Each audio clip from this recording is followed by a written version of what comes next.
TNPSC போட்டியாளர்களுக்கு Villupuram வெற்றி வகை அகாடமியின் வெற்றி வணக்கம். இப்போது நம்ம இன்னைக்கு கிளாஸில் மேக்ஸ் பார்க்கலாம்ப்பா.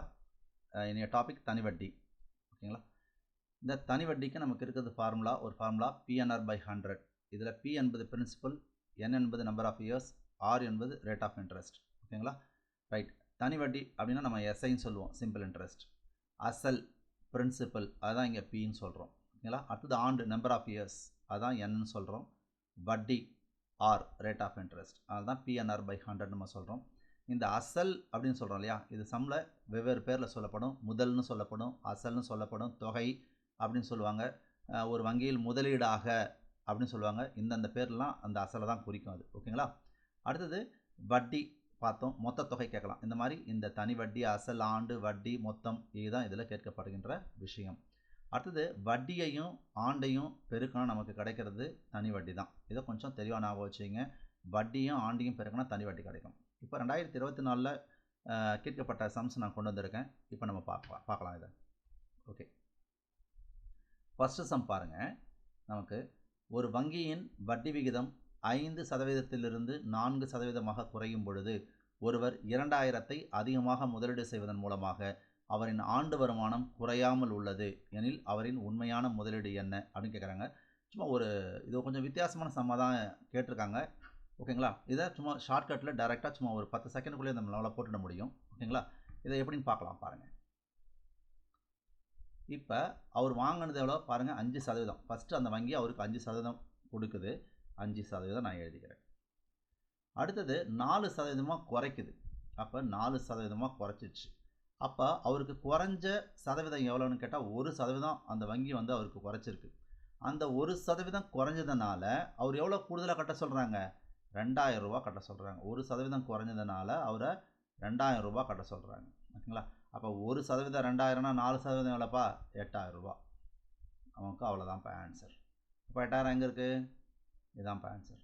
சரி, இப்போ உங்களுக்கு நான் இதை எப்படின்னு சொல்கிறேன், ப்ரூஃப் பண்ணுறேன் பாருங்கள்.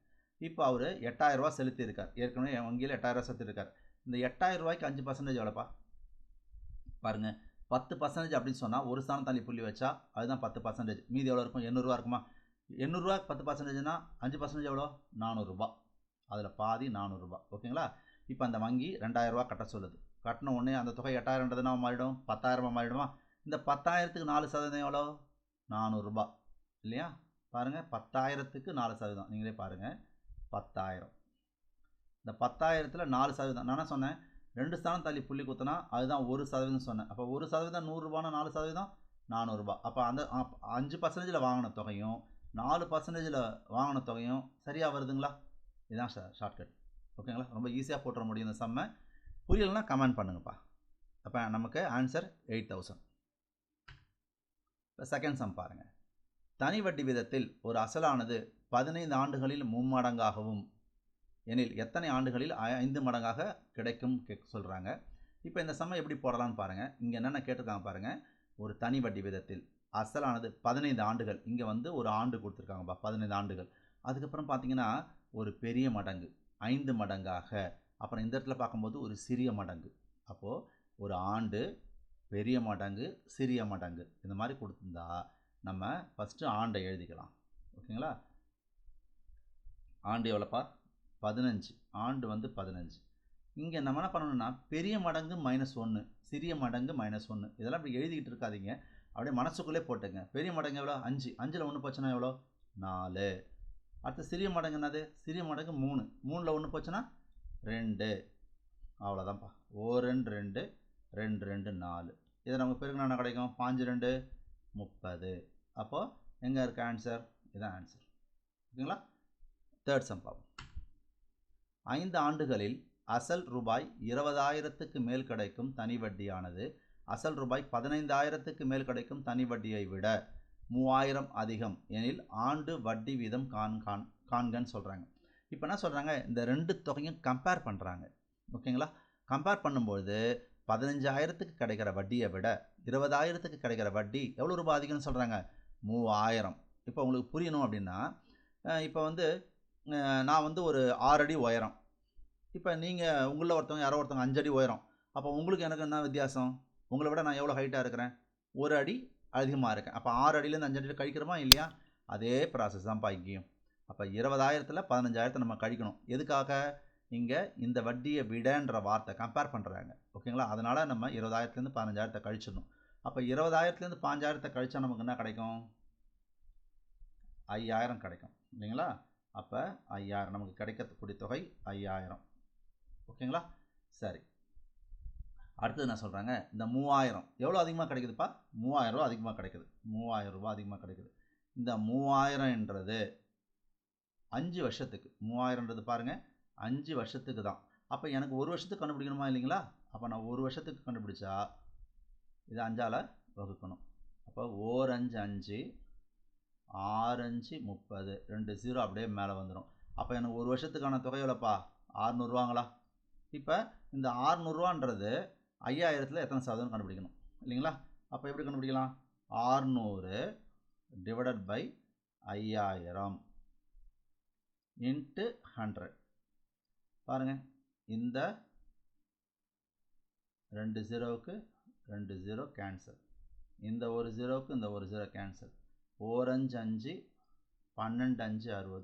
அப்போ எனக்கு என்னது இன்ட்ரெஸ்ட் எவ்வளோ பர்சன்டேஜ்ப்பா? 12%. இதுதான் ஆன்சர். ஆனால் நீங்கள் இதை வாயாலே போட கற்றுக்குங்க. இங்கே பாருங்கள், இந்த தொகை ஒரு ஷார்ட்கட்டாக சொல்கிறேன் பாருங்கள். இப்போ எனக்கு 5,000 ரூபா தொகை. இதில் 600 ரூபா எவ்வளோ அப்படி கண்டுபிடிக்கணும்னா நீங்கள் வாயாலே போடலாம். 12 5 60 இல்லைங்களா? 12 5 60. அப்போ நீங்கள் அந்த மாதிரி ஈஸியாக 12% கண்டுபிடிச்சிடலாம். அப்படி இல்லைன்னா இங்கே 10%, இதுக்கு 10% எவ்வளோப்பா? 500 ரூபா. 10% 500 ரூபா. அப்போது 1% 50 ரூபான்னா 2% 100 ரூபா. அப்போ 600 ரூபா வந்துச்சா பாருங்கள். இங்கே 12%, இங்கே 600 ரூபா. அப்போது இப்படி ஷார்ட்டாகவே நீங்கள் முடிஞ்ச வரைக்கும் அப்படியே வாயாலே இந்த சம போட்டலாம். 12 5 60ன்னு. ஓகேங்களா? புரியுதா பாருங்கள். அட்சம் பாருங்கள்.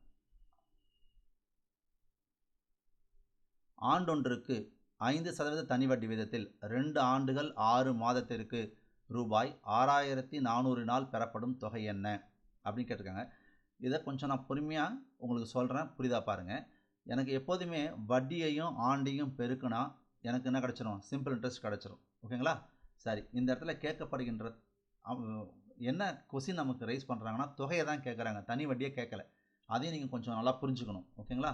சரி, இப்போ எனக்கு இன்ட்ரெஸ்ட் எவ்வளோ ஆகுதுன்னு பார்ப்போம். ரேட் ஆஃப் இன்ட்ரெஸ்ட் எவ்வளோ? 5%. ஆண்டுகள் எவ்வளோங்க? 2 ஆண்டுகள் 6 மாதம். அதை நான் எழுதிக்கலாம் 2.5ன்னு எழுதிக்கலாமா? 2.5 நான் எழுதிக்கிறேன். அப்போ I5 எவ்வளோ? 25, I2 10, அப்போ 125. அப்போ ஒரு ஸ்தான் தள்ளி புள்ளி வச்சுருக்கு. அப்போ 12% நான் ஆன்சர் கண்டுபிடிச்சா எனக்கு வேலை முடிஞ்சிடுச்சு. இப்போ பாருங்கள், இங்கே 6,400 தொகை 6,400 தானே. இந்த 6,400ல் நான் 10% எடுக்கிறேன். 10% ஒரு ஸ்தான் தள்ளி புள்ளி வச்சா 10%. அப்போ 10% வந்து 640. இது வந்து 10%. எனக்கு அடுத்தது ஒரு 2% கண்டுபிடிக்க போகிறேன்.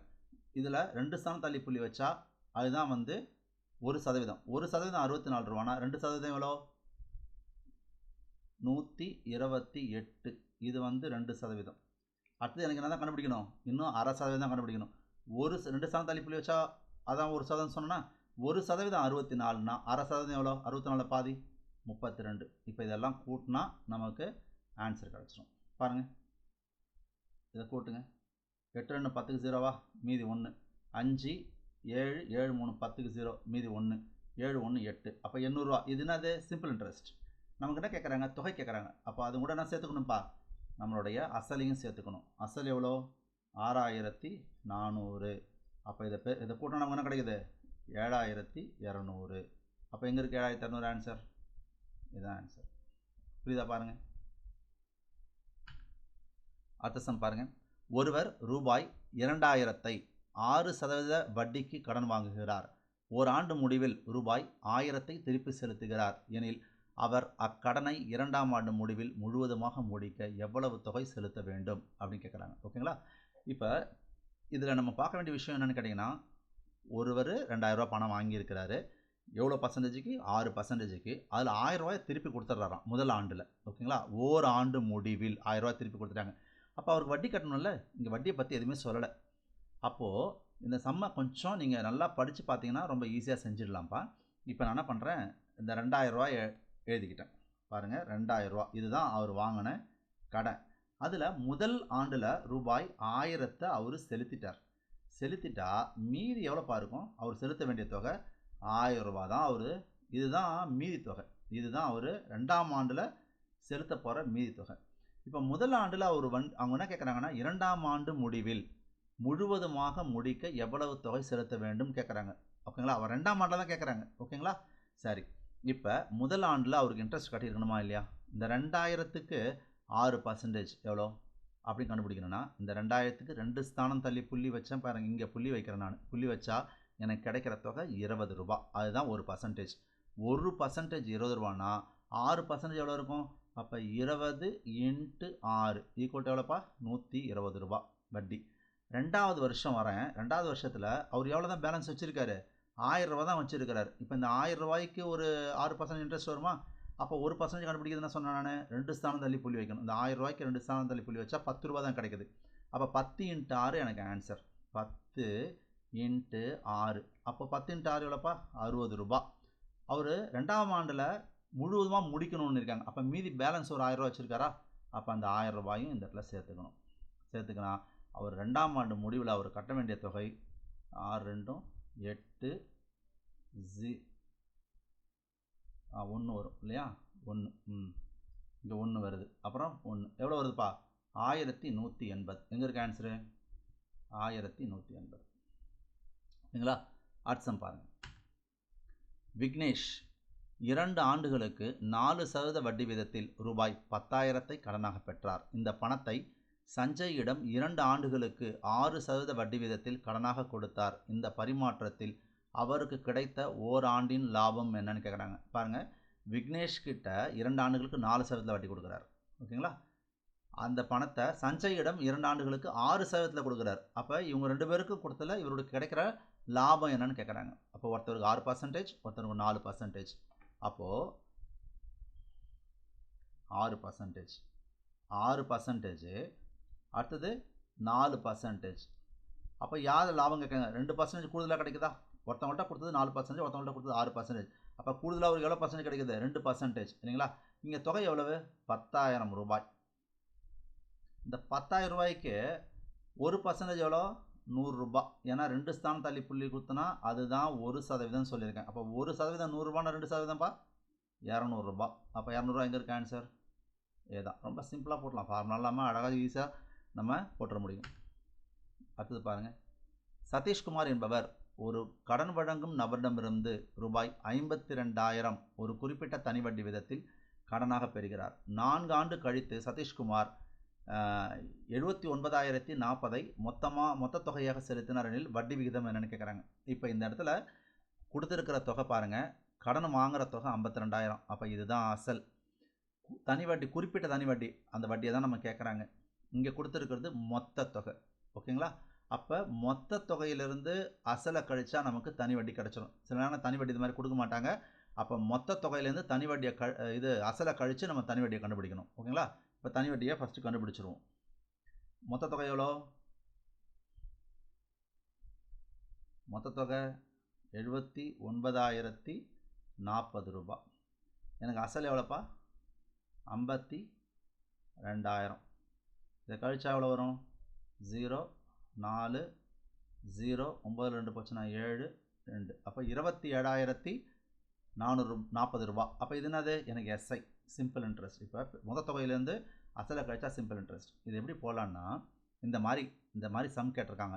இதில் மொத்த தொகை கொடுக்கப்பட்டிருக்கு, அப்புறம் அசல் கொடுக்கப்பட்டிருக்கு, வட்டி கொடுக்கப்பட்டிருக்கு, ரேட் ஆஃப் இன்ட்ரெஸ்ட் கேட்குறாங்க. சில நேரங்கள் என்ன பண்ணலாம், இந்த ரேட் ஆஃப் இன்ட்ரெஸ்ட்டை இங்கே கொடுத்துருவாங்க, இந்த வட்டியை கீழே கொடுத்துருவாங்க. இந்த மாதிரி மாடலில் சம் இருந்தால் இது ரொம்ப ஈஸியாக நீங்கள் இதே மாதிரி ட்ரை பண்ணுங்கள். 2-3 சம் செஞ்சிங்கன்னா ஈஸியாக போட்டலாம்.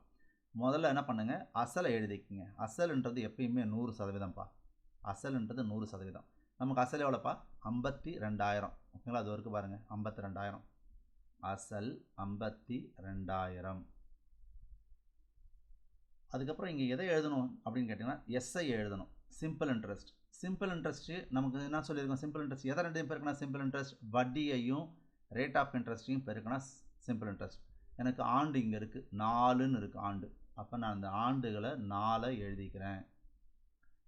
ஆர் ஏன்னா வட்டியையும் ஆண்டையும் பெருக்கணும். ஓகேங்களா? ஆண்டு எனக்கு தெரியுது 4, வட்டி எவ்வளோ எனக்கு தெரியாது, கீழே இருக்குது, கீழே 4 ஆன்சரில் ஏதோ ஒன்று வட்டி, அதனால் நான் அதை 6ன்னு எழுதிக்கிறேன் தெரியாதனால. அப்போது இதை ரெண்டுத்தையும் பெருக்கினா வட்டியையும் ரேட் ஆஃப் இன்ட்ரெஸ்ட்டையும் பெருக்கினா சிம்பிள் இன்ட்ரெஸ்ட் தானே. அப்போ இந்த சிம்பிள் இன்ட்ரெஸ்ட்டை தான் இந்த இடத்துல எழுதணும், 27,040. இப்போ இதை சிம்பிளிஃபிகேஷன் பண்ணும்போது இந்த நம்பரையும் இந்த நம்பரையும் அடிக்கலாம், இந்த நம்பரையும் இந்த நம்பரையும் அடிக்கலாம். கிராஸில் அடிக்கக்கூடாது. அது எப்போ அடிக்கலாம்னா ஃப்ராக்ஷன் வரும்போது அடிக்கலாம், அதாவது நம்ம வரும்போது பார்த்துக்கலாம். இப்போதைக்கு நீங்கள் ஞாபகம் வச்சுக்க வேண்டிய விஷயம், இந்த 2 நம்பரையும் அடிங்க. பாருங்க, நான் இப்படி போகிறேன் பாருங்கள், இதை 2த்தையும் அடிங்க, அதுக்கப்புறம் இதை 2ஐயும் அடிங்க, இதை 2ஐயும் அடிங்க. பாருங்கள், இந்த நம்பரையும் இந்த நம்பரையும் அடிச்சுக்கலாம். அடுத்தது இந்த நம்பரையும் இந்த நம்பரையும் அடிச்சுக்கலாம். அதுக்கப்புறம் இந்த நம்பரையும் இந்த நம்பரையும் அடிக்கலாம். கிராஸில் தயவுசெய்து அடிக்காதீங்க. ஓகேங்களா? ரைட். இப்போது இந்த ஒரு பூஜ்ஜியத்துக்கும் இந்த ஒரு பூஜ்ஜியத்துக்கும் கேன்சல். இங்கே 2 இங்கே 2 முடிஞ்சதுங்களா? இங்கே ஒரு 0 இங்கே ஒரு 0. இப்போ மீதி இருக்குது பாருங்கள், இந்த நம்பரையும் இந்த நம்பரையும் அடிக்கக்கூடாது, கிராஸில் அடிக்கக்கூடாது, மேலே இங்கே அடிக்கலாம். இப்போ பாருங்கள், இங்கே 52 இருக்குது, இங்கே 2704 இருக்குது, இங்கே 4 இருக்குது. அப்போது 4ஆல் அடிக்கலாம். ஏன்னா 4ஆல் அடிக்கணும்னா நமக்கு கடைசி 2 டிஜிட் வந்து 4ஆல் வகுப்படணும். அப்போ 0வும் 4வும் 4ஆல் வகுப்படலையா? அப்போ ஈஸியாக என்ன பண்ணிடலாம்ப்பா, இதை நம்ம அடிச்சிடுவோம் 4ஆல். 1 4 4, இதை அடித்தா 6 நாங் 24, மீதினா மீறும் 3 மீறும், பக்கத்தில் போட்டால் 30, 7 நாங் 28, மீதி 2 இருக்கா, 2 பக்கத்தில் போட்டால் 6 நாங் 24. முடிஞ்சிடுச்சுங்களா? அடுத்தது எதால் அடிக்கலாம் பாருங்கள், அதே 4ஆல் அடிக்கலாம். ஓகேங்களா? ஏன்னா இந்த 76 4 வகுக்கும் இல்லைங்களா? அப்போ பாருங்கள், இதை அடித்தா 1 4 4, 1 4 4, மீதி 1 3 நாங்கு 12, அப்போ எனக்கு 13 வருது ஆன்சர். இதை அடித்தா 1 4 4, மீதி 2 மீறும் 27, 6 நாங் 24. ஓகேங்களா? மீதி 3 மீறும், அப்போ 9 நாங் 36. அப்போது இது வந்து 13ன்றது பகா எண், அப்போ டேரெக்டாக தான் அடிக்க முடியும். 1 13 13, 13 13 69, அப்போ நமக்கு 13 தான் ஆன்சர். வருதா பாருங்கள், ஈஸியாக போட்டுடலாம். கொஞ்சம் அடிக்கிறது தான் நீங்கள் கொஞ்சம் பார்த்து அடிக்கணும், அடித்தா ஈஸியாக படிச்சிடலாம். இதை எதால் வேணாலும் அடிக்கலாம். நீங்கள் 2ஆல் அடித்து போடுங்க, ஈஸியாக வரும். 4ஆல் அடித்து போடுங்க, உங்களுக்கு எந்த நம்பரால் அடிக்கணுமோ ஈஸியாக 2ஆல் கூட அடித்து பார்க்கலாம். ஃபாஸ்ட்டாக நீங்கள் 2ஆல் கூட ட்ரை பண்ணுங்கள், ஈஸியாக வந்துடும். ஓகேங்களா? பாருங்கள், அடுத்த சம். ரூபாய் 35,000க்கு ஆண்டுக்கு 9% வட்டி வீதம் 2 ஆண்டுகளுக்கு தனி வட்டியை காண்க அப்படிங்கிறாங்க. இங்கே கேட்குறது தனி வட்டி. தனி வட்டின்னு என்ன சொன்னோம், வருஷத்தையும் ரேட் ஆஃப் இன்ட்ரெஸ்ட்டையும் பெருக்கணும்னு சொன்னேன். இப்போ இங்கே பாருங்கள், 9%. ஓகேங்களா? எத்தனை ஆண்டுக்கு? 2 வருஷங்களுக்கு. அப்போது 35,000 அமௌண்ட் வந்து பிரின்சிபல் அமௌண்ட் வந்து எனக்கு 35,000. ஓகேங்களா? 9, இந்த 9ஐயும் இந்த வருஷம் 2 ஆண்டுகளையும் பெருக்கினா எனக்கு 18%. அப்போ இந்த 18% இன்ட்ரெஸ்ட் எவ்வளோ கண்டுபிடிச்சா எனக்கு என்ன வந்துடும், ஆன்சர் வந்துடும். ஓகேங்களா? ரைட். இப்போது நான் என்ன பண்ணுறேன், 9 18, அதுக்கு பதிலாக என்ன பண்ணுறேன், 20% கண்டுபிடிச்சிட்றேன். இது 10% 3500. அப்போ 20%க்கு எவ்வளோ, 7000. 20%க்கு 7000. நான் செம்ம ஈஸியாக போடுறதுக்காக, பெருக்கெல்லாம் இல்லாமல் ஈஸியாக போடுறதுக்காக, எனக்கு தேவை 18 தான். ஆனால் நான் என்ன பண்ணுறேன், ஈஸியாக 20% கண்டுபிடிச்சிட்டேன். 10% 3500, அப்போ 20% 7000. எனக்கு எவ்வளோ சதவீதம் குறையணும், 2% குறைக்கணும் இல்லைங்களா? 1%, 2% தள்ளி புள்ளி வச்சா அதுதான் வந்து 1%. அப்போ 350 ரூபா 1%. அப்போ 2% எவ்வளோ வரும், 700 ரூபா வரும். அப்போ இதுலேருந்து நம்ம கழிச்சிட்டா நமக்கு ஆன்சர் கிடச்சிடும். 3 6300. எங்கே இருக்குது பாருங்கள் ஆன்சர், இதான் ஆன்சர். நம்ம யோசித்தோம் அப்படின்னா நம்ம ரொம்ப ஈஸியாக போட்டுற முடியும். இந்த மாதிரி 18 21 அந்த மாதிரிலாம் வந்தால் 20% கண்டுபிடிச்சி 1% கூட்டிக்கலாம். இப்போ 18% கேட்டிருக்காங்க, நான் 20% கண்டுபிடிச்சி 2% கழிச்சிட்டேன். ரொம்ப ஈஸியாக நம்ம எவ்வளோ ஃபாஸ்ட்டாக போட முடியுமோ போட்டலாம். ஓகேங்களா? நெக்ஸ்ட் சம் பாருங்கள். ஸ்டீஃபன் என்பவர் தனது வங்கியின் சேமிப்பு கணக்கில் ரூபாய் 10,000 2% தனி வட்டி விகிதத்தில் முதலீடு செய்தார் எனில் 4 ஆண்டு முடிவில் அவர் பெறும் தொகை எவ்வளவு அப்படின்னு கேட்குறாங்க. ஓகேங்களா? சரி, 2%. ஓகேங்களா? 2% தனி வட்டி விகிதத்தில் முதலீடு செய்தார், 4 ஆண்டுகள் முடிவில் அவர் பெறும் தனி வட்டியை மட்டும் தான் கேட்குறாங்க. அப்போ தனி வட்டினா என்ன பண்ண போதும், இன்ட்ரெஸ்ட், சிம்பிள் இன்ட்ரெஸ்ட் மட்டும் கண்டுபிடிச்சா போதும். சிம்பிள் இன்ட்ரெஸ்ட்னா அது 4 2 8. அப்போ 4யும் 2யும் பெருக்கினானதுப்பா, 4யும் 2யும் பெருக்கினா எனக்கு என்னது, சிம்பிள் இன்ட்ரெஸ்ட் கிடச்சிரும். 8% கண்டுபிடிச்சா போதுமா? இப்போது இந்த 10,000க்கு 1% எவ்வளோன்னு கண்டுபிடிங்க. 10,000க்கு 1%. 1% என்ன சொன்னேன் நான்? 2 ஸ்தானம் தள்ளி புள்ளி வச்சா இதுதான் என்னது 1%. 1% 100 ரூபாய்னா 8% எவ்வளோ? 100 × 8 800 ரூபாய். எங்கே இருக்கு ஆன்சர்? இதுதான் ஆன்சர். அடுத்த பாருங்கள். 10,950க்கு 10% வட்டி வீதத்தில் 42 நாட்களுக்கான தனி வட்டி வீதம் காண்கன்னு கேட்குறாங்க. இந்த மாதிரி சம்முக்கு நம்ம டைரெக்டாக போட முடியாது. இந்த மாதிரி 42 நாள் 32 நாள் அப்படிலாம் வந்தால் நம்ம சம்ம பிஎன்ஆர் ஃபார்முலா தான் யூஸ் பண்ணி ஆகணும். இப்போ அதுக்கான ஃபார்முலா பாருங்கள். சிம்பிள் இன்ட்ரெஸ்ட் அவங்க கேட்குறது தனி வட்டி. ஓகேங்களா? தனி வட்டி கேட்டால் ஃபார்முலா என்னது? SI = PNR/100. இதுதான் நமக்கு ஃபார்முலா. பிரின்சிபல் அமௌண்ட் எவ்வளோ? 10,950 இன்ட்டு நம்பர் ஆஃப் இயர்ஸ் 42 நாள். ஓகேங்களா? அப்போ 42 இன்ட்டு ஆர் எவ்வளோப்பா? 10% டிவைடட் பை 100. இந்த ஒரு ஜீரோவுக்கும் இந்த ஒரு ஜீரோ கேன்சல், இந்த ஒரு ஜீரோவுக்கு இந்த ஒரு ஜீரோ கேன்சல். அப்போ இங்கே நம்ம 365 எழுதிக்கணும். 365. ஏன் 365 எழுதுறோம்னா இங்கே நாட்கள் இருக்குது இல்லையா? 42 நாட்கள். அதனால் ஒரு வருஷத்துக்கு 365. அப்போ 365 கூட நம்ம சேர்த்துக்கணும். ஓகேங்களா? ரைட். இந்த மாதிரி 42 நாட்கள் கொடுத்தா 365. இதை நம்ம இப்போ 5ஆல் அடிக்கலாம். 7 5 35. ஓகேங்களா? மீதி 1 மீறும். 3 5 5. இப்போ இதை அடிக்கலாம். 2 5 10. இதை அடித்தா 1 5 5. மீதி 4 மீறும். இது போட்டால் 9 5 45. சரி, இங்கே 73 இருக்குது, இங்கே 219 இருக்குது. பாருங்கள், 3 21 210 கிடச்சிச்சு. 3 9. அப்போ இதை டைரெக்டாக ஒரு தடவை எதனா அடிச்சிடலாம்? 3 தடவைன்னு அடிச்சிடலாம். அப்போது 42 × 3 மட்டும்தான் நமக்கு மீறுது. 42 × 3. இப்போ இந்த பேருக்கு என்ன வரும்? 4 12 120. 2 6 126 ஆன்சர். எங்கே இருக்குது? இங்கே இருக்குது. சில நேரங்களில் இந்த 73 74 நாளாக கொடுப்பாங்க. அது 1/5 2/5ன்னு வச்சுக்கலாம். அது அடுத்ததில் நான் சொல்லித்தரேன். ஓகேங்களா? அங்கே வரும்போது நான் சொல்லித்தரேன். ஓகே. இங்கே 42 நாள் இருக்குது. அதனால் நம்ம கீழே 365 டேஸை சேர்த்துக்கணும். அசல் ரூபாய் 3000க்கு 3000ஆனது 6.25% வட்டி வீதத்திற்கு பிப்ரவரி 4 2005 முதல் 18 ஏப்ரல் 2005 வரை உள்ள காலத்தில் கிடைக்கும் தனி வட்டி என்னன்னு கேட்குறாங்க. இப்போ இந்த மாதிரி சம் கொடுக்கும்போது நம்ம என்ன பண்ணுவோம்னா, இங்கே கொடுத்துக்கிற காலங்களை முதல்ல கவுண்ட் பண்ணி பார்க்கணும். ஓகேங்களா? இங்கே என்ன டேட்டில் கொடுத்துருக்குறாங்க அப்படின்றத நம்ம டேஸை முதல்ல கவுண்ட் பண்ணணும். பிப்ரவரி 4.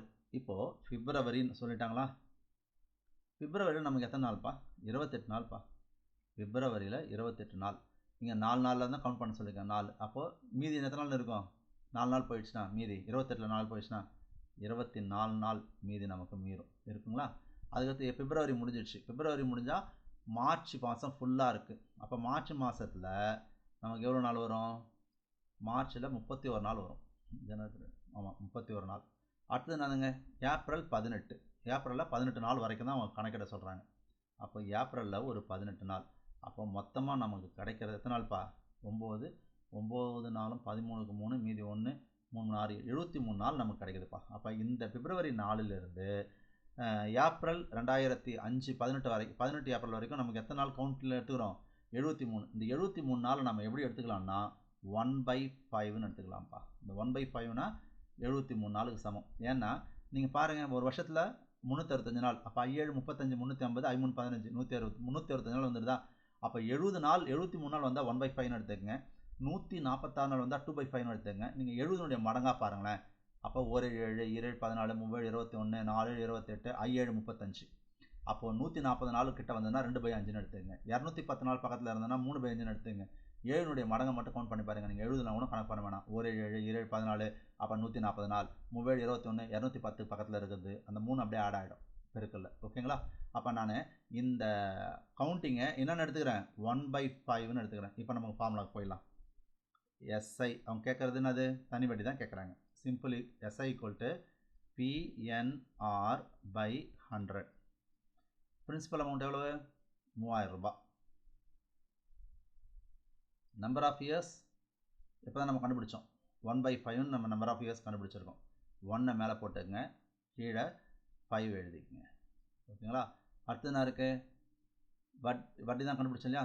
இந்த 6 1/4 6 1/4 இதை எப்படி மாற்றிக்கலான்னா 6 1/4 இதை பெருக்கினா என்ன வரும் 6 நாங்க 24 இதை ரெண்டுத்தையும் பெருக்கணும்பா பெருக்கின தொகையோட இது வச்சு கூட்டணும் ஓகேங்களா 6 நாங்க 24 24 1 25 அப்போ 25/4ன்னு இந்த வருஷத்தை நம்ம இந்த இன்ட்ரெஸ்ட் எடுத்துக்கணும் அப்போ 25 டிவைடட் பை இன்ட்டு 4 நமக்கு பிஎன்ஆர் பை 100ல் ஒரு 100 வருமா இன்ட்டு 100 இல்லையா அப்போ இந்த 2 ஜீரோவுக்கு இந்த 2 ஜீரோ கேன்சல் இப்போ 5 தானே இருக்குது ஓர் 5 5 5 25 அதுக்கப்புறம் என்ன இருக்குது இதை 2ஆல் தான் அடிக்க முடியும் 2 2 4 இதை எடுத்தால் ஓர் 2 2 2 10 அப்போது எனக்கு தொகை எவ்வளோ கிடைக்குது அந்த 15 5 மட்டும்தான் மேலே மீறுது ஓகேங்களா பாருங்கள்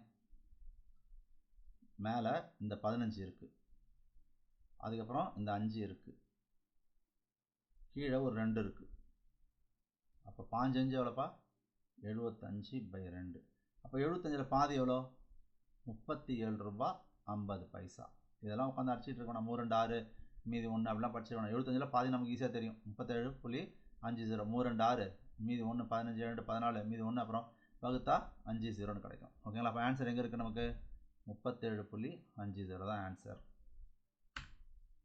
அடுத்தது இப்போதான் பார்த்துட்டோமா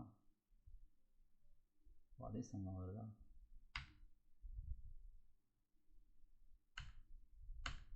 சரி ஒருவர் ஒரு தொகையை ஆண்டிற்கு 6% வீதம் தனி வட்டிக்கு விடுகிறார் 8 ஆண்டுகளில் அதன் தனி வட்டியானது அசலை விட ரூபாய் 260 குறைவு எனில் அவர் வட்டிக்கு விட்ட தொகை யாதுன்னு கேட்குறாங்க இந்த இடத்துல நம்ம சம்ம கொஞ்சம் நல்லா அண்டர்ஸ்டாண்ட் பண்ணி பாருங்கள் ஒருவர் ஒரு தொகையை ஆண்டிற்கு 6% வட்டியில் கொடுக்குறார் 8 ஆண்டுகளில் அதன் தனி வட்டியானது அசலை விட ரூபாய் 260 குறைவுன்னு சொல்கிறாங்க அப்போ நான் உங்களுக்கு என்ன சொன்னேன் வட்டியையும் ரேட் ஆஃப் இன்ட்ரெஸ்ட்டையும் பெருக்குனா அதுதான் தனி வட்டின்னு சொல்லியிருக்கிறேன் இப்போது இங்கே ஆண்டு இருக்கு இல்லைங்களா 8 இந்த 8 பெருக்கிறேன் 8 இன்ட்டு இந்த ரேட் ஆஃப் இன்ட்ரெஸ்ட் எவ்வளோ 6 அப்போ எனக்கு கிடைக்கிறது 48%. இங்கே என்ன சொல்கிறாங்கன்னா அதன் தனி வட்டியானது அசலை விட ரூபாய் 260 குறைவுன்னு சொல்கிறாங்க இல்லைங்களா அப்போ 100% எனக்கு மொத்தமாக 100% இங்கே தனி வட்டி எவ்வளோ வருதுன்றாங்க 48% மீதி எவ்வளோ 52% இந்த 52% தான் 260 ரூபா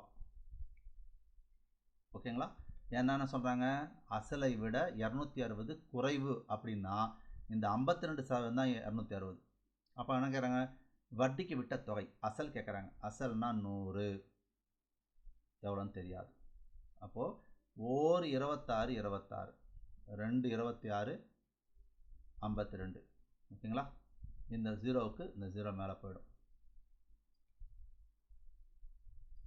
ஓர் 2 2 2 10 அப்போது இந்த 100 பேருக்குன்னா ஆன்சர் அப்போது எக்ஸ் ஈக்குவல் எவ்வளோ 500 இதுதான்ப்பா அசல் எங்கே இருக்குது இவ்வளோ தான் ஓகேங்களா அடுத்த சம் பாருங்கள் ஒரு குறிப்பிட்ட தொகையானது 3 ஆண்டுகளில் 12% தனி வட்டி வீதத்தில் ரூபாய் 17,000 கிடைக்கிறது எனில் அந்த தொகையை காண்கன்னு கேட்குறாங்க மறுபடியும் இந்த சம்மை நீங்கள் இதே மாதிரி ட்ரை பண்ணுங்கள் அவங்க கேட்குறது என்னது அந்த தொகை பிரின்சிபல் அமௌண்ட்டு கேட்குறாங்க ஒரு குறிப்பிட்ட தொகையானது 3 ஆண்டுகளில் 12% தனி வட்டி வீதத்தில் ரூபாய் 17,000 கிடைக்கிறது இந்த 17,000ன்றது இப்போ நம்ம என்னது அசலா இல்லை தனி வட்டியா இல்லை டோட்டல் அமௌண்ட்டான்னு கண்டுபிடிக்கணும் ஓகேங்களா தொகையை தான் கேட்குறாங்க பிரின்சிபலை தான் கேட்குறாங்க அப்போ இது என்னது மொத்த தொகை 17,000ன்றது மொத்த தொகை ஓகேங்களா அதை நம்ம படித்து பார்த்து நம்ம புரிஞ்சுக்கணும் ஓகேங்களா இப்போ நமக்கு என்ன சொன்னேன் நான் இந்த இன்ட்ரெஸ்ட்டையும் ரேட் ஆஃப் ஆண்டையும் பெருக்கணும் அதுதான் நமக்கு என்னது தனி வட்டி இதை பாருங்கள் 12 இன்ட்டு 3 எவ்வளோப்பா வரும் 36 36ங்களா இப்போ இங்கே கொடுத்துக்கிற தொகை எவ்வளோ 17,000 இது மொத்த தொகை ஓகேங்களா அப்போது இங்கே கொடுத்துருக்கிற தொகை மொத்த தொகை அசலையும் சேர்த்து அதனால் நான் 136 அசலை வந்து ஒரு 100 சேர்த்துக்கிறேன் அப்போது இந்த 136% தான் இந்த 17,000 புரியுதுங்களா ஏன்னா இன்ட்ரெஸ்ட் 36 அசல் ஒரு 100 மொத்தமாக 136% அவங்க என்ன கேட்குறாங்க அசல் மட்டும் கேட்குறாங்க அப்போ அசல் எவ்வளோன்னு நம்ம கண்டுபிடிச்சா ஆன்சர் முடிஞ்சிடும் ஓகேங்களா ஃபஸ்ட்டு என்ன பண்ணலாம் 2ஆல் அடிச்சிடலாங்களா 6 2 12 இது 1 16 8 2 16 இதை பெருக்குனா 50 கிடைக்கும். இதை அடித்தா 2ஆல் அடித்தா அடுத்தது மறுபடியும் 2ஆல் அடிக்கலாம் 25 இதை அடித்தா 3 2 6 4 2 8 அப்போ பாருங்கள் ஓர் 17 17 2 17 24 அப்போ இங்கே பாருங்கள் ஓர் 17 அப்போ இந்த 0 அப்படியே வந்துடுமா 1000 அப்போ 25 இது மேலே இங்கே இருக்கா 25 மறுபடியும் இதை அடிக்கலாமா ஓர் 2 ஓர் 2 502 அப்போ 500 25 பிறகுனா நமக்கு ஆன்சர் 0 0 5 25 0 0 2 10 அப்போது எவ்வளோ வருது 12500 ஆன்சர். இது மாதிரி பொறுமையாக அடித்து பாருங்கள் உங்களுக்கு ஆன்சர் வரும். அடுத்த சம் பாருங்கள். அரவிந்த் என்பவர் ரூபாய் 8000 ஆகாஷ் என்பவரிடமிருந்து 7% தனி வட்டி விதத்தில் கடனாக பெற்றார். அவர் 2 ஆண்டுகளின் முடிவில் திரும்ப செலுத்த வேண்டிய வட்டியையும் தொகையையும் காண்க அப்படின்னு கேட்குறாங்க. வட்டியும் தொகையும் கேட்குறாங்க. இப்போ பாருங்கள் அரவிந்த் என்பவர் 8000 இது வந்து அசல் 7% தனி வட்டி விதத்தில் கடனாக பெற்றார். எத்தனை வருஷத்துக்கு 2 வருஷத்துக்கு. நான் என்ன சொல்லியிருக்கேன் இந்த தனி வட்டி அந்த தனி வட்டி 7% ஆண்டையும் பெருக்கணும் அதுதான் நமக்கு என்னது வட்டி கிடச்சுன்னு சொல்லியிருக்கேன். இப்போ பாருங்கள் நல்லா கவனிங்க இந்த 7% பாருங்கள் இந்த 7% இந்த 2 ஆண்டு அப்போது 7 × 2 அப்போ நான் கண்டுபிடிக்க வேண்டிய இன்ட்ரெஸ்ட் எவ்வளோ 14%க்கு கண்டுபிடிச்சா எனக்கு ஆன்சர் ஈஸியாக வந்துடும். இப்போ பாருங்கள் தொகை பிரின்சிபல் அமௌண்ட் எவ்வளோ பாருங்கள் 8000 ரூபாய். இப்போ எனக்கு 14% தான் வேணும். நான் முதல்ல 10% கண்டுபிடிச்சிட்றேன். 10% எவ்வளோ ஒரு சதம் தள்ளிப்புள்ளி வச்சாவா அப்போ 800 தான் வந்து 10%. ஓகேங்களா. இப்போ எனக்கு எவ்வளோ வேணும் இன்னும் 4% வேணும் 4% வேணும். 1% 2 சதம் தள்ளிப்புள்ளி கொடுத்தோன்னா 1% 80 ரூபா 1% 80 ரூபா. அப்போ 4%னா 8 நாங் 32 அப்போது 8 நாங் 32 அந்த 0 வந்துடும் 0 0 2 8 3 11 1100 ரூபா. பாருங்கள் 1120 எங்கே இருக்குது பாருங்கள் ஆன்சர் 1120. இங்கே ஒரு 1120 தான் இருக்குது. அப்போ நம்ம டிக்கெட் அடிச்சுட்டு போயிட்டே இருக்கலாம். இப்போ இதை கொண்டு போய் நீங்கள் அசலோட கூட்டினா வரும் 8000ம் ஒரு 1120ம் 9120 தான் ஆன்சர் வரும். ஓகேங்களா. அட்சம் பாருங்கள். ஒரு தொகை ஒரு குறிப்பிட்ட தனி வட்டி விதத்தில் 2 ஆண்டுகளில் ஒரு தொகை ஒரு குறிப்பிட்ட தனி வட்டியில் 2 ஆண்டுகளில் ரூபாய் 6200ஆகவும் 3 ஆண்டுகளில் ரூபாய் 6800ஆகவும் உயர்கிறது எனில் அந்த தொகையை காண்க. இப்போது 2 ஆண்டில் 6200 3 ஆண்டில் 6800 உயர்கிறதுனா அந்த தொகை கேட்குறாங்க. அப்போது நமக்கு இங்கே கொடுத்துருக்கிறது 3 ஆண்டில் எவ்வளோ உயருது 3 ஆண்டில் இது வந்து 3 ஆண்டுக்கு 3 ஆண்டுக்கு எவ்வளோப்பா 6800. அதுவே 2 ஆண்டுகளுக்கு எவ்வளோ பாருங்கள் 2 ஆண்டுக்கு 6200. அப்போ 3ல் 2 போச்சுன்னா ஒரு வருஷத்துக்கு நமக்கு எவ்வளோ கிடைக்குதுன்னு தெரிஞ்சிடும் 600 ரூபா கிடைக்குதுன்னு நமக்கு தெரிஞ்சிடும். அப்போ ஒரு வருஷத்துக்கு 600. இப்போ என்ன பண்ணுறேன் இந்த தொகையை வச்சும் நீங்கள் கண்டுபிடிக்கலாம் 2 ஆண்டை வச்சும் கண்டுபிடிக்கலாம். நமக்கு எது சின்ன நம்பராக இருக்கோ அதை எடுத்துக்கங்க. இந்த 2 ஆண்டுகளுக்கு எடுத்துக்கங்க. இந்த 2 ஆண்டுக்கு எவ்வளோப்பா 6200 2 ஆண்டுகளுக்கு 6200. ஒரு ஆண்டுக்கு எவ்வளோ 600 ரூபா. அப்போ 2 ஆண்டுக்கு எவ்வளோ 1200. ஒரு ஆண்டுக்கு 600னா 2 ஆண்டுக்கு எவ்வளோ வரும் 1200. இதுலேருந்து நம்ம கழிச்சானா வரும்ப்பா 0 0 0 6ல் 1 போச்சுன்னா 5. அப்போது நமக்கு ஆன்சர் என்னதுப்பா 5000 ரூபா ஆன்சர். ஓகேங்களா. இப்போது 15 சம் போட்டிருக்கோம் சிம்பிள் இன்ட்ரெஸ்ட்டில். இது எல்லாமே 2024 டிஎன்பிஎஸ்சி தேர்வில் கேட்கப்பட்ட கேள்விகள். இப்போ எங்களுடைய இந்த ஷார்ட்கட்ஸ் உங்களுக்கு பிடிச்சிருக்குன்னா சப்ஸ்கிரைப் பண்ணிக்கோங்க. உங்களுடைய ஃப்ரெண்ட்ஸுக்கு ஃபார்வர்ட் பண்ணுங்கள் கமெண்ட் பண்ணுங்கள். ஓகேங்களா. அடுத்தடுத்து இதே மாதிரி டெய்லியுமே 15 சம் போடுறதுக்கு நாங்கள் பார்க்குறோம்.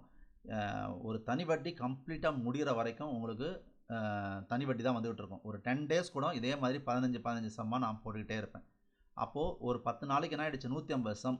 இந்த 150 சம் உங்களுக்கு எந்த மாடல் கேட்டாலும் உங்களால் போட முடியும். இந்த மாதிரி ஒரு யூனிட் எடுத்துக்கிட்டோம் அப்படின்னா அதில் ஃபுல்லாக தரவான பிறகு நம்ம அடுத்தடுத்த யூனிட்டுக்கு போயிட்டே இருக்கலாம். ஓகேங்களா. அதனால் இதே மாதிரி டெய்லி தமிழ் மேக்ஸ் எல்லாமே டெய்லி ப்ராக்டிஸ் பண்ணுங்கள். இன்னும் ஒரு வருஷம் எக்ஸாம் இருக்குன்னு நினைக்காதீங்க. இப்போலேருந்தே ஒரு டேட் அறிவிச்சிட்டா எவ்வளோ வேகம் உங்கள்கிட்ட இருக்கும் தெரியுங்களா. இதை படிக்கணும் அதை படிக்கணும் அப்படின்னு சொல்லிட்டு ஒரு பரபரப்பாக இருப்பீங்க பாருங்களேன். அதே மாதிரியே இப்போலேருந்தே உங்களுடைய இதை அமைச்சிக்கிங்க. உங்களுடைய வறுமையை போக்கிக்கணும். உங்களுடைய அங்கீகாரத்தை நீங்கள் பெறணும் அப்படின்னா உங்கள் குடும்ப சூழ்நிலையை முதல்ல நினச்சி பாருங்கள். வேறு எதுவுமே தேவையில்லை. உங்கள் குடும்ப சூழ்நிலை, உங்கள் அப்பா படுற கஷ்டம், உங்கள் அம்மா படுற கஷ்டம். ஒரு நாள் உங்கள் அப்பா வேலைக்கு போவார்ல, அவர் தன்னுடைய அதிகாரிகள்கிட்டையும் இல்லை கூலி வேலை செய்கிறவங்களா இருந்தால் கூட சரி, அவங்க தன்னுடைய மேலே இருக்கிற ஒரு அதிகாரிகள்கிட்ட எவ்வளோ துன்பத்தை பட்டு உங்களை நம்ம படிக்க வைக்கிறாங்க, எவ்வளோ கஷ்டப்பட்டு நம்மளை படிக்க வைக்கிறாங்கன்னு நீங்கள் நினச்சி பார்த்தீங்கன்னா நீங்கள் கண்டிப்பாக என்ன பண்ணுவீங்க, இப்போலேருந்தே படிக்க ஆரம்பிச்சிருவீங்க. கடைசி நேரத்தில் போய் 3 மாதத்துலையோ 4 மாதத்துலையோ படித்து ரிவிஷன் கொடுத்து உங்களால் பண்ண முடியாது. அப்படியே நீங்கள் கஷ்டப்பட்டு படிச்சிட்டாலும் எக்ஸாமில் போய் ஒரு 20லேருந்து 25 கேள்வி நீங்கள் என்ன பண்ண ஆரம்பிச்சிருவீங்க, தப்பு பண்ண ஆரம்பிச்சிருவீங்கப்பா. அதனால் ஆரம்பத்துலேருந்தே உங்களுடைய ஸ்டடீஸை ரொம்ப ப்ராப்பராக கொண்டு போங்க. உங்களுக்கு தேவையான அனைத்து உதவிகளையும் வகை அகாடமி செய்கிறதுக்கு காத்துக்கிட்டு இருக்குது. கொஞ்சம் கொஞ்சமாக நாங்கள் இன்க்ரீஸ் பண்ணிக்கிறோம் வீடியோஸோடைய கவுண்டிங்கை. இந்த ஷார்ட்கட்ஸ் பிடிச்சிருக்கு அப்படின்னா சப்ஸ்கிரைப் பண்ணுங்கள், உங்கள் ஃப்ரெண்ட்ஸுகளுக்கும் ஃபார்வர்ட் பண்ணுங்கள். உங்களுடைய அன்புக்கும் ஆதரவிற்கும் மிகுந்த நன்றி. ஓகேங்களா? All the best. தேங்க்யூ.